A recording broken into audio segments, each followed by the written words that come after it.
As you could tell, we got the body panels tore off of this thing, and now it's basically just a frame, motor, and the bare necessities.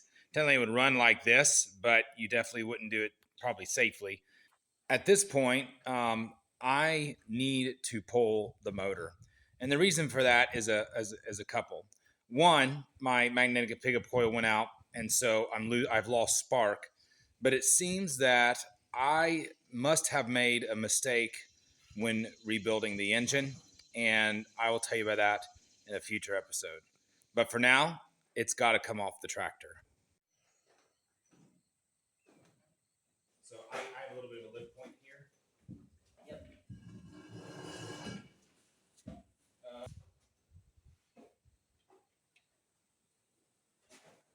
Go back a little further. Okay, stop. Come on forward with me. Okay, you at least 30 subscribers. No, I have 26. A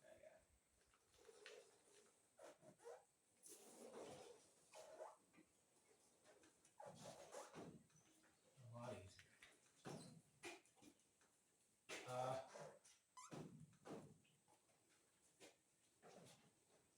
I'm gonna hit the camera stand. All right, so the first place I want to start is I'm just going to have to drain the oil out of this engine and try to get it as dry as possible.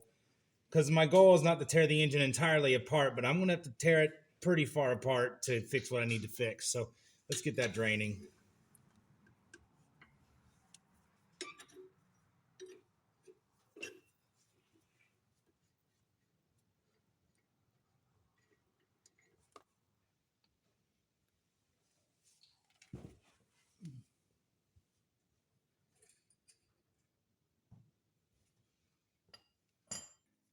All right, so now that we got the engine oil drained out, I'm going to put the cap back on right here.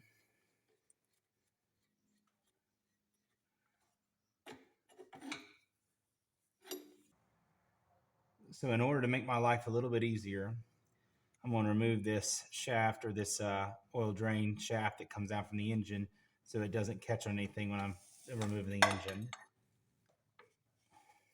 Oops. Let's move it on me.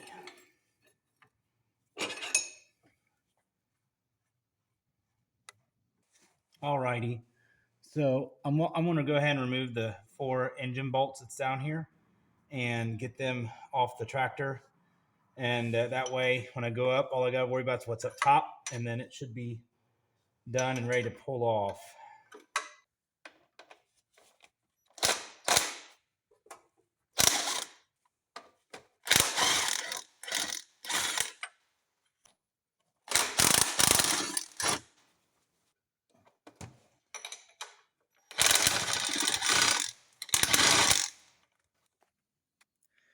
Now, a good habit to get into is to take pictures or videos of how things are set up on the engine, so you don't have to try to figure it out later. I know for me, because most of this was disconnected when I got the tractor, I kind of had to figure it out on my own. But I just kind of you just want to take a video or pictures of how things are put together. There's a cable here, and then up here, the choke cable comes around right there. I have my ground connected there. Fuel line, that's my throttle linkage. This isn't supposed to be here. This is my attempt to fix some of the issues I'm going to tell you about later. And then to go to the other side of the engine,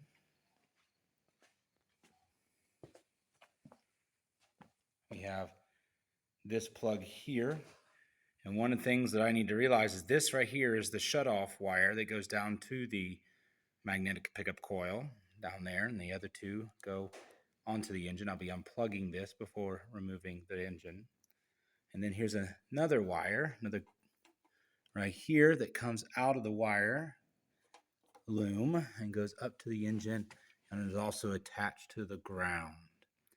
I think that's all I'd have to disconnect. And I'm also going to try to remove the starter or at least the wire on the starter, so that way I know it's disconnected. So you're going to take these bolts off here and pull this little cover off to get to the starter.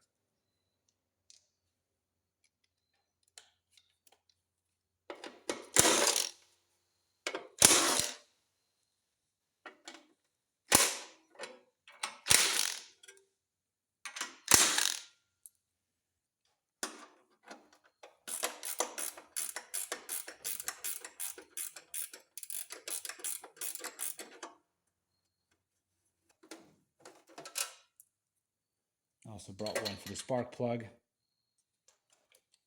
It looks like I'm going to have to remove that too in order to get this cover off. So no big deal.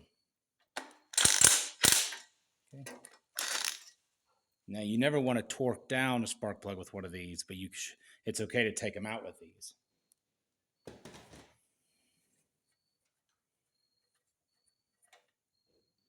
I don't think I changed these when I bought the tractor. Oops, let me show you. There's some corrosion. Let me get a flashlight light here for you. So if you look here, there's some corrosion right there. I have no idea. I don't think I changed these out when I got it running because I didn't want to put new plugs in it just to find out that the engine had other issues. But and you know, I didn't know everything looked in tolerance when I put it back together, so I was pretty confident. But I didn't want to put new plugs. But I got new plugs coming for it now. Just finger tight that for now. I'm gonna go ahead and disconnect my ground cable. For now, I'm just going to disconnect the starting cable on the starter. Cool.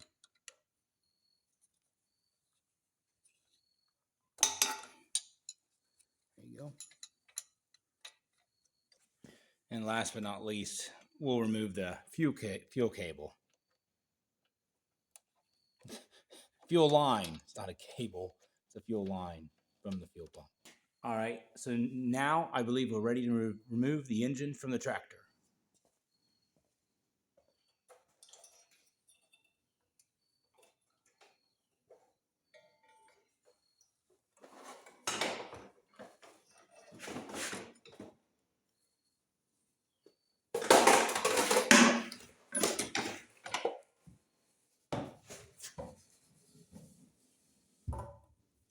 I find it a little bit easier to take the drive shaft off after I've removed the engine.